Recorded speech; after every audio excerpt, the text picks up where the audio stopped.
Everything's telling me that I can bring the speed down and just slow hook it, get around it, let the ball do more work. That's pretty good. Nice. What's up, guys? Brunsneck's back. It's time to introduce the Columbia 300 Rally. Now, the Rally has that familiar shifter asymmetrical core with HK22 Cohesion Formula 1 hybrid. Can't wait to see what this one does on the lanes for me with SPECTO running, of course. But before we get to all that, please subscribe to my channel if you haven't already. Now, let's see this new Rally in action. All right, it's time to talk about this Rally. Now, the Rally has that shifter asymmetrical core. Familiar, you might have seen that in the Speed series of bowling balls. One of my favorites, the High Speed. Let's check out the numbers on this core. The RG of 2.478, differential of 0.50 with an intermediate of 0.15. And of course, it's wrapped with that Cohesion HK22 cover with Formula 1 hybrid additives. Finished at 502,000, so it's got a little bit of teeth to it. This should be a great ball in fresh oil. And what do you know? We have fresh oil. I'm bowling on Crown Jewel, everybody's favorite house shot. Walled up, big pile of oil in the middle, not a whole lot to the outside. Striking juice right there. So we're gonna start it out, we're gonna move it in. We got SPECTO running, of course. Check out the crew memberships, links in the description. Let's get this started.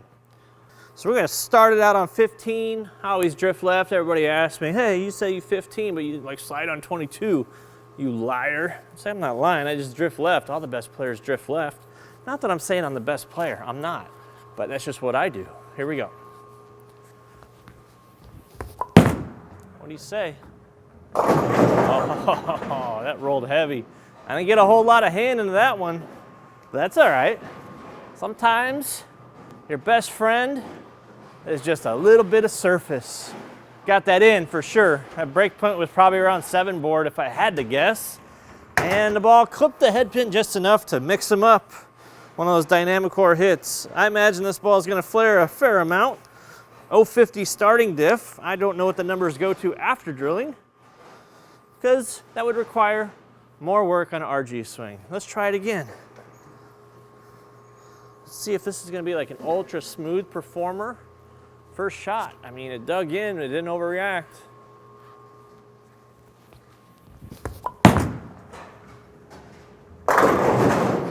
Got that out more. That's about where I wanted it. 5 board-ish, 4 board. I thought it was going to jump. It did its move in the mid and kind of set high flush and just stayed there. So I'm leaning smoother motion with this one. So what's that going to mean for when I start moving in? We always ask that question, right? How is a big asymmetrical ball with a strong cohesion cover going to fare when I open up angles? Is it going to be able to get around that corner and hook? Come to the pins? I don't know. We're going to find out. But before we do, we're going to throw one more shot in this zone, because we're 2 for 2. Maybe we can have the immaculate review. That's out further. Hold. All right. Yeah, I think I leaked that a little further right. Set up even harder. Didn't go through the face, but I 4-9, so probably worse. So my dreams of the perfect review, all strikes. It's all right though. We're gonna pick it back up. We're gonna move 5 left and we're gonna rally. But I can hear everybody groaning in the chat right now. Stick to your day job, right? All right, move it into 20. 20. This is a cool looking ball too, with the blue, green, and the silver. Looks pretty wild.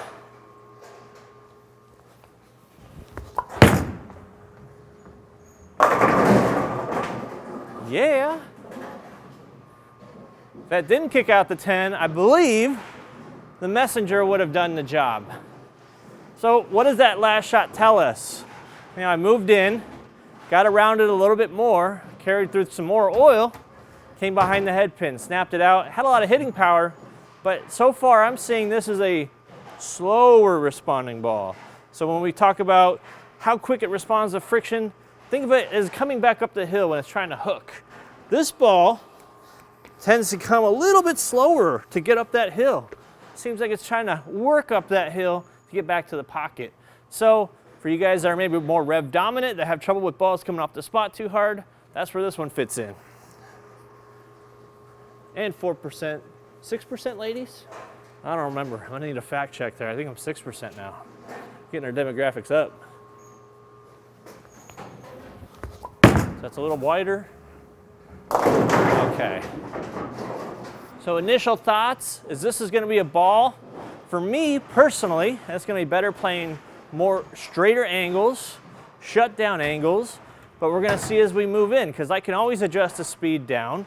I'm not really trying to throw it slow or anything yet, but after that last shot, and the shot before even, tells me I probably have to change something.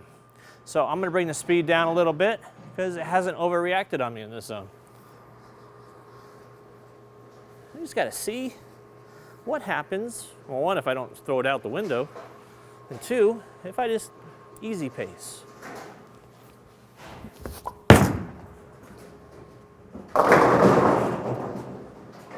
Slower response. This is gonna be a ball you can battle flatter patterns, I think. When a ball is less sensitive to the oil and the dry, especially wet, dry, then you have a better chance of controlling it. They're not typically bowling balls you hook the whole lane. So based on the that zone exact, first zone was okay.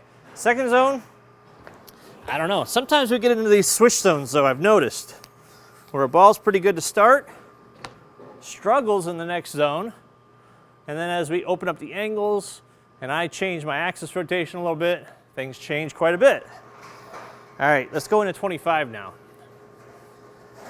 Everything's telling me that I can bring the speed down and just slow hook it, get around it, let the ball do more work. That's pretty good. Nice. See, that looked good. We're all about learning the new equipment. This is the first time I've seen this ball, thrown this ball, tried this ball. Actually, I lied. I saw this ball go down the lane at a little demo event our product specialist had, but I didn't throw it. But I did see what my own ball does, and I adjust off of that. That's how I learn. Let's try another shot there. Seems to be the tempo is the key for this ball. If I overthrow it and get it to the spot too fast down the lane, it's gonna have a hard time trying to recover. But if I keep the speed down and then just get a handful of it at the bottom, then this ball seems to be just blending out everything. It just kind of makes its way into the pocket. Doesn't really change direction super hard. It kind of reacts, responds, burns up energy. Never rolls forward though. Uh-oh, I missed it in. Oh, okay. Got lucky. So as long as your tempo is fine, as long as your speed is dialed in, you get some miss room with this ball. I wasn't sure if that was gonna even get to the pocket because I did miss quite a bit in. And that's okay. I'm allowed to miss. That's what a lot of you guys and girls wanna see. How much recovery on bad shots. Everybody can throw strikes, right? What happens on the bad shots? Oh, I'm king of the bad shots, let me tell you. All right, one more shot here. Same thing, just wait on it, catch it, get around it. Yes. Okay, another one that got in a little bit, carried to the oil. Still had enough power to kick out the 10. So even though this ball is a lot slower in responding, it's still able to carry. So there's not one way to strike, there's not one way to just knock 10 pins down. There's a couple different ways. Slower responding balls have their place. Now, as I start moving more and more in, I think it's gonna be a little more prevalent that this ball really is not the right matchup for open angles. I think this ball is gonna dominate more when you play them straight. When you break down a pattern, when you want something that is just gonna be smooth. And I think I've seen that consistently since the first shots, really. Nothing's really changed my opinion on this ball yet. Very smooth rolling ball.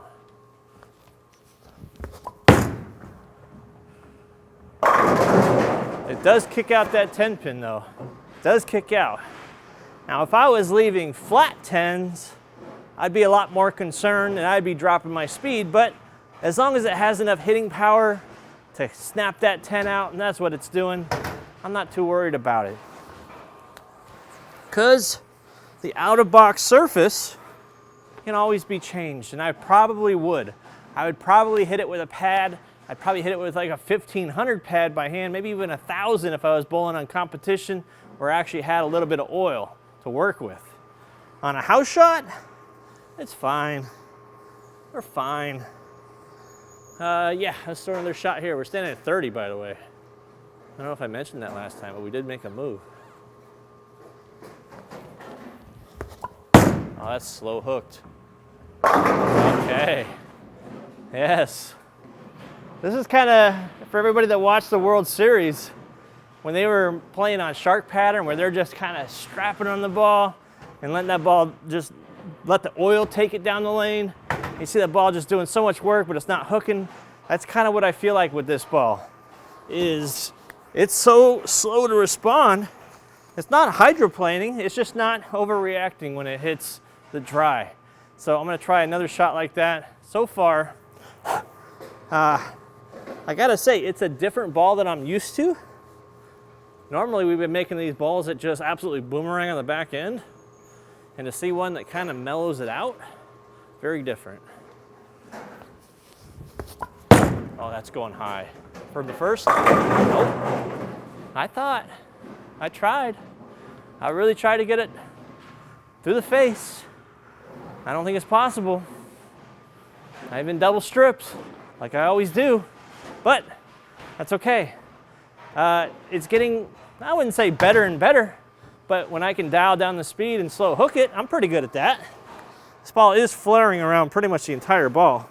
It's not clipping the thumb, but close enough. Let's attack this last zone, yeah? 35, 20 left from the original. What do we say? Say my dear.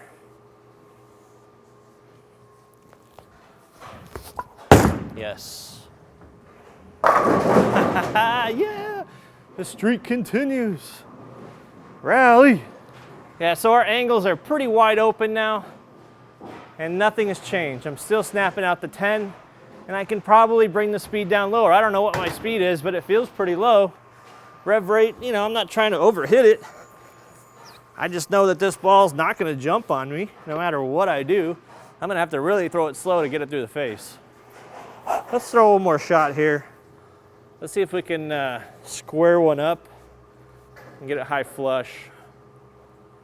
Is it possible?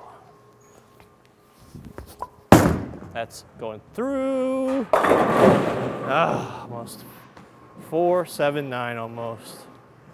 All right, I thought I brought the speed down. Tell you what though, this ball's been pretty fun to throw. Best zone, I'm gonna have to go with that first zone. You know what I mean? I think that first zone is where I'm gonna start with a ball like this. So let's move it back right.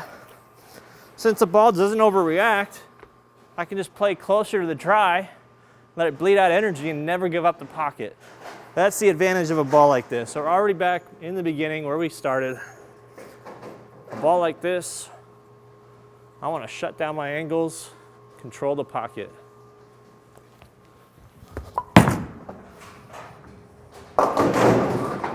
Now you want to hook? Well, to be fair, I've thrown like more than a dozen shots, all around the same zone, same break point. We need to give this one more try. Normally it's one and done, because I'm pretty confident, but that time, all right, it finally hooked on me. This one, I mean business. Bad rack. That's all right, we're gonna strike anyway.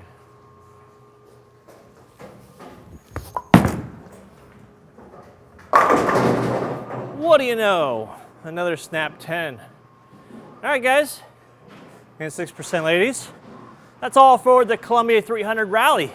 It's got that shifter ASIM core, feel good core from the Speed Series, and cohesion cover, HK22, cohesion Formula 1 hybrid. Hope you learned a little something about this ball. I sure did. What do you guys think of this ball? Huh? Anyway, check out the merch on Inside Bowling. Please subscribe to the crew as well. Join that for just $1.99 a month.